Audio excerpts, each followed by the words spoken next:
कि शायद अगर कोई बढ़िया प्रत्याशी घोषी नवनिर्माण मंच यानी बद्रीनाथ जी उतार दें तो हो सकता है ये सीट उनके खाते में भी चली जाए।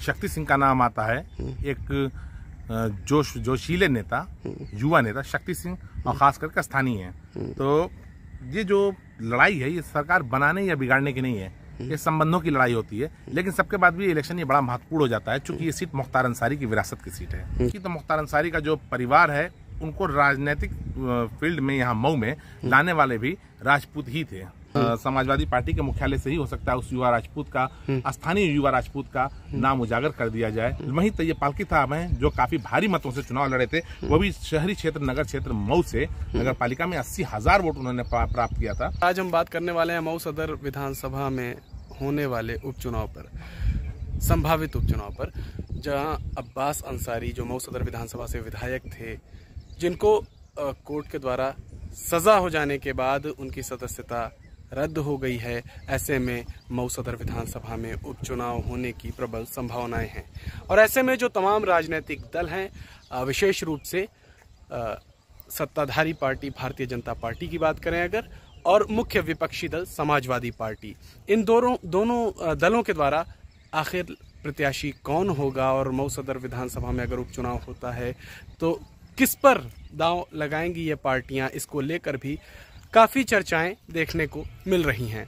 और ऐसे में माना जा रहा है कि जहां एक तरफ अंसारी परिवार का वर्चस्व देखते हुए मऊ सदर विधानसभा में जहां 25 सालों तक लगातार इस सीट पर अंसारी परिवार का कब्जा रहा है, वहीं ऐसे में उमर अंसारी जो अब्बास अंसारी के छोटे भाई हैं, उनके नाम की चर्चा हो रही है आम लोगों के बीच। लेकिन समाजवादी पार्टी के द्वारा स्थानीय समीकरणों को देखते हुए और तमाम सारी चीज़ों को दृष्टिगत रखते हुए एक क्षत्रिय समाज के युवा प्रत्याशी पर दांव लगाया जा सकता है, ऐसी अंदर से खबरें आ रही हैं।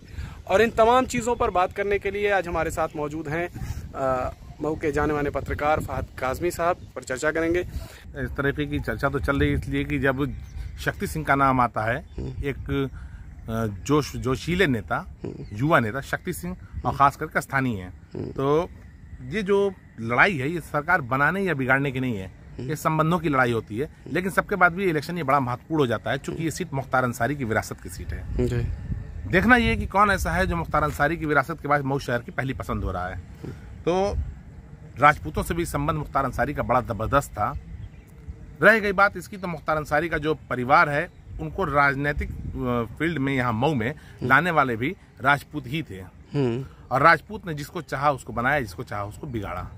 तो क्या उनको आपने कहा मुख्तार अंसारी को मऊ की राजनीति में एंट्री करवाने वाले राजपूत थे, तो क्या अब समाजवादी पार्टी के बैनर तले अंसारी परिवार किसी राजपूत की एंट्री करवाने वाला है क्या? बिल्कुल आप ये कह सकते हैं, चाहे तो अंसारी परिवार उसकी एंट्री करा रहा हो या फिर मुख्यालय से ही समाजवादी पार्टी के मुख्यालय से ही हो सकता है उस युवा राजपूत का, स्थानीय युवा राजपूत का नाम उजागर कर दिया जाए। लेकिन जो चर्चाएं अंदर चल रही हैं, गोपनीय चर्चाएं चल रही हैं, उस पर तैयब पालकी साहब का भी नाम चल रहा है। अगर मुस्लिम चेहरा हुआ तो अल्ताफ अंसारी साहब का भी नाम चल रहा है, चूंकि वो ऑलरेडी चुनाव लड़ चुके हैं। लेकिन लड़ाई उनकी मुख्तार अंसारी से थी, जिस वजह से वो चुनाव नहीं जीत पाए। कोशिश उन्होंने बहुत किया, एक मजबूत उम्मीदवार हैं, लोगों में अच्छी पकड़ भी रखते हैं। वहीं तैयब पालकी साहब हैं जो काफी भारी मतों से चुनाव लड़े थे, वो भी शहरी क्षेत्र नगर क्षेत्र मऊ से, नगर पालिका में 80,000 वोट उन्होंने प्राप्त किया था।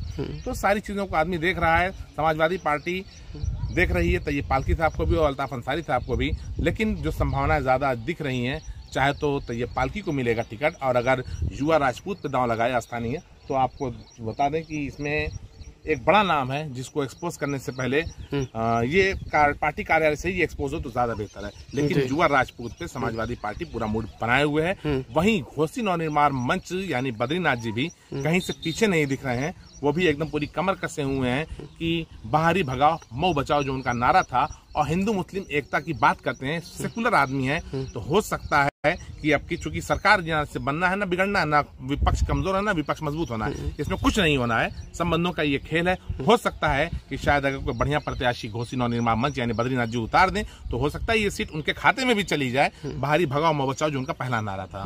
तो बद्रीनाथ जी भी काफी जो खरोच के साथ नजर आ रहे हैं। फिलहाल ये 3 मोर्चा दिख रहा है, लेकिन चूंकि ज्यादा प्रबल संभावना ये दिख रही है कि बसपा जो है अपना कोई प्रत्याशी नहीं उतारेगी, क्योंकि बसपा के उपचुनाव नहीं लड़ती, उपचुनाव में नहीं लड़ते हैं और उपचुनाव में मात्र 20 महीने का कार्यकाल करीब बचा हुआ है। इस 20 महीने के कार्यकाल में लंबा पैसा लगा करके चुनाव लड़ना हर आदमी नहीं सोचता है। तो काफी अहम जो पॉइंट्स थे उसको उजागर किया। ये वीडियो अच्छा लगा हो तो इसे लाइक और शेयर जरूर करें। चैनल पर नए हैं तो चैनल को सब्सक्राइब कर लीजिए। धन्यवाद। क्या आपका प्रतिदिन पेट साफ नहीं होता है? क्या आप कब्ज से परेशान हो गए हैं? यदि आप कब्ज के शीघ्र उपचार नहीं करते हैं तो आपके शरीर में अनेक विकार उत्पन्न हो जाता है। इसलिए आप आज ही अपने घर लाइए एनरलैक्स ग्रैन्युल्स आयुर्वेदिक चूर्ण, जिसकी रोजाना सेवन से आपको मिलेगी कब्ज से हमेशा के लिए मुक्ति। अब इतना सोचना छोड़िए और अभी अपने घर लाइए एनरलैक्स, क्योंकि एनरलैक्स का मतलब कब्ज से छुट्टी। अधिक जानकारी के लिए या फिर एनरलैक्स को ऑर्डर करने के लिए स्क्रीन पर दिए गए नंबर पर कांटेक्ट कीजिए।